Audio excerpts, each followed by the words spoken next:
Hello everyone, welcome back to another class. চলুন আজকে ভিডিওতে আমরা একটি অ্যাডভান্স লেভেলের স্ট্রাকচার শিখব। যে স্ট্রাকচার শিখলে আপনি এই সকল বাক্য খুব সহজ এবং সুন্দরভাবে ফ্লুয়েন্টলি বলতে পারবেন। দেখেন, বাক্যগুলো হচ্ছে: তোমার এটা করতে পারা উচিত, তার গাড়ি চালাতে পারা উচিত, আমাদের এই সমস্যাটা সমাধান করতে পারা উচিত, তার দায়িত্ব নিতে পারা উচিত, কোনো কাজ করতে পারা উচিত। এরকম ধরনের বাক্য কিভাবে বলতে হয় সেটাই শিখবো আজকে আমরা একটি সুপার ইউজফুল স্ট্রাকচার ব্যবহারের মাধ্যমে। একটু খেয়াল করে দেখেন, এই বাক্যগুলো কিন্তু আপনি বাংলায় খুব সহজেই বলতে পারেন, বাট ইংরেজি বলতে গেলে অনেক সময় হেজিটেশনে পড়ে যান কখন কোন স্ট্রাকচার ইউজ করে এই সকল বাক্য ইংলিশে কনভার্ট করে কনভারসেশন করবেন। ডোন্ট ওয়ারি, সাথেই থাকুন। উইদিন 3 মিনিটস আমি আপনাকে সহজভাবে বুঝিয়ে দেবো একটি সুপার ইউজফুল স্ট্রাকচারের মাধ্যমে এই সকল বাক্য কিভাবে ইংলিশে কনভার্ট করে উইদাউট থিঙ্কিং আপনার রিয়েল কনভারসেশনে ফ্লুয়েন্টলি বলতে পারবেন। চলুন তাহলে আমরা স্ট্রাকচার এবং এই স্ট্রাকচারের সিচুয়েশনটা ভালোভাবে বুঝে নিই। এই হচ্ছে তাহলে আমাদের আজকের ভিডিওর বাক্যগুলো খুব সহজভাবে কোন সিচুয়েশন ইংলিশে কনভার্ট করতে হবে তার জন্য অ্যাডভান্স সুপার ইউজফুল স্ট্রাকচার। দেখেন, সিচুয়েশনটা হবে এরকম: কিছু করতে পারা উচিত। ইউজ অফ শুড ক্লাসের সিরিজের পার্ট 4। তার মানে আমাদের এর আগে 3টি স্ট্রাকচার ক্লাস কমপ্লিট হয়েছে ইউজ অফ শুডে। যদি আপনি মিস করে থাকেন তাহলে ডেসক্রিপশন বক্সে লিংক দেওয়া আছে, দেখে নেবেন।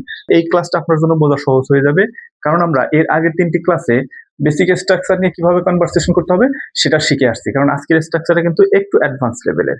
দেখেন, সিচুয়েশনটা হবে কি: কিছু করতে পারা উচিত, মানে কারো কোনো কাজ করার সক্ষমতা থাকা উচিত, অ্যাবিলিটি বা স্কিল ব্যাপারে অ্যাডভাইস দিতে চাই। এরকম ধরনের কথা কিভাবে কনভারসেশন করব সেটাই শিখবো আমরা আজকে এই অ্যাডভান্স লেভেলের স্ট্রাকচারের মাধ্যমে। চলুন আমরা এই স্ট্রাকচারটা একটু ভালোভাবে বুঝে নিই। দেখেন, subject plus should be able to. একটু মনোযোগ সহকারে বুঝতে হবে আজকের স্ট্রাকচারটি। Subject plus should be able to plus PB first plus object. PB first অর্থ হচ্ছে কি প্রিন্সিপাল ভার্বের বেস ফর্ম। এই স্ট্রাকচারের মাধ্যমে এই সিচুয়েশনে আমরা কনভারসেশন করব। তার জন্য চলুন আমরা কিছু রিয়েল এক্সাম্পলের মাধ্যমে বুঝে নিই কিভাবে বাক্য গঠন করে স্মার্ট ইংলিশে কথা বলতে হবে। দেখেন, এখানে 3টি রিয়েল এক্সাম্পল আছে, এই স্ট্রাকচারের মাধ্যমে গঠন হয়েছে। আপনি যদি এই 3টি বুঝতে পারেন তাহলে আপনি আপনার রিয়েল সিচুয়েশনে এই স্ট্রাকচার ব্যবহার করে খুব সুন্দরভাবে বাক্য তৈরি করে ইংলিশে ফ্লুয়েন্টলি কথা বলতে পারবেন।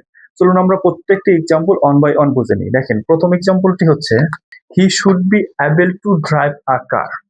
কি বলছি? He should be able to drive a car. তার গাড়ি চালাতে পারা উচিত, কোনো কিছু করতে পারা উচিত। এই সিচুয়েশনে কিভাবে বাক্য গঠন হয় এই স্ট্রাকচারের মাধ্যমে আই থিঙ্ক আপনি বুঝতেছেন।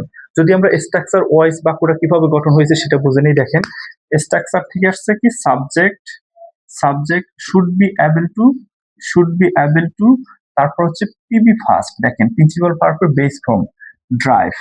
আই থিঙ্ক আপনি বুঝতেছেন। তারপর হচ্ছে কি অবজেক্ট এ কার। তাহলে ফুল সেন্টেন্সটার মিনিং হলো তার গাড়ি চালাতে পারা উচিত। আই থিঙ্ক আপনি এই এক্সাম্পলটি বুঝতে পারছেন এই স্ট্রাকচারের মাধ্যমে কিভাবে গঠন হয়েছে। চলুন আমরা সেকেন্ড এক্সাম্পলটা বুঝে নিই। দেখেন, you should be able to manage the team. তোমার টিম সামলাতে পারা উচিত।